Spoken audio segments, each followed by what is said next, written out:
The news coming in of Keir Starmer's plan for a youth freedom policy with Spain, an agreement with Spain that represents a significant shift in the UK's post-Brexit relationship with Europe. This idea put forward by the Spanish Prime Minister Pedro Sanchez involves allowing young people from Spain and the UK to live and work in each other's countries. And this would be a bilateral agreement that could pave the way for similar arrangements with other European nations, so fostering social and cultural ties, despite the UK's departure from the formal EU. This would give us enhanced cultural exchange and understanding between young people from different countries, opportunities for young people. It would effectively revive the Erasmus programme in all its fullness and richness, and it will help to develop personal, professional development, professional growth,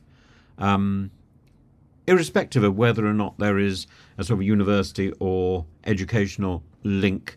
By attracting young, skilled workers, such schemes could help to fill in the labour gaps, contribute to economic growth. The Spanish hospitals are significantly superior in organisation to the National Health at the moment. We could benefit greatly from their advice, support, help, and staff exchanges. It depends what is meant by youth, and the potential to strengthen sectors that rely on young, dynamic talent. I mean, when you're thinking about in the NHS, we're paying a junior doctor, £15 an hour.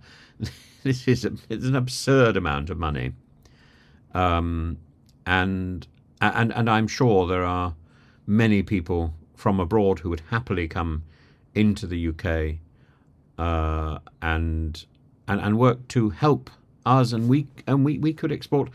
Our doctors, our nurses are superlatively trained, and that sort of exchange might energise and might help not only the NHS but other parts of our struggling public services, like teaching, for example.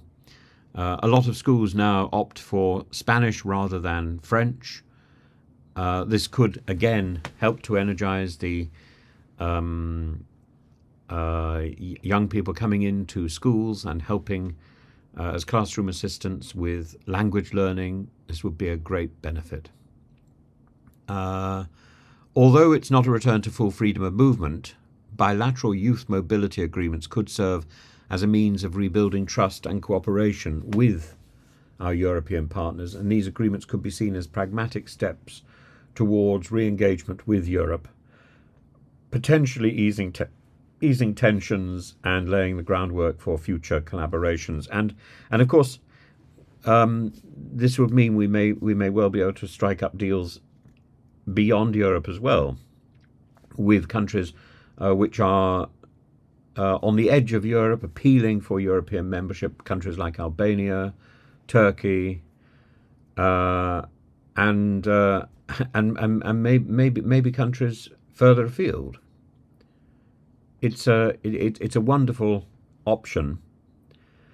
I'm sure there will be significant opposition from Brexit supporters who view any move towards re-establishing closer ties with Europe as a betrayal of the referendum result. And the Conservative Party and other critics may accuse Labour of inconsistency or backtracking on previous commitments to restrict freedom of movement. And negotiating and implementing such agreements on a bilateral basis could be complex and time-consuming, and ensuring that these agreements do not lead to unintended consequences such as an influx of low-skilled workers will require careful management and control.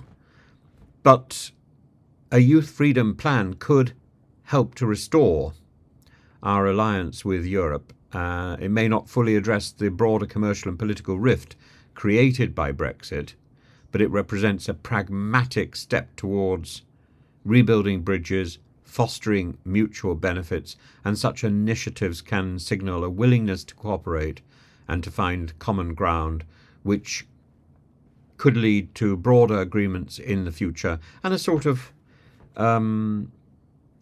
ad hoc European relationship, if not a European membership. Starmer's openness to a youth mobility scheme with Spain highlights a strategic approach to invigorating the UK's relationship with Europe through targeted, mutually beneficial agreements. And this, I think, is a model for the future, promoting gradual and politically palatable re-engagement with the continent. Bravo.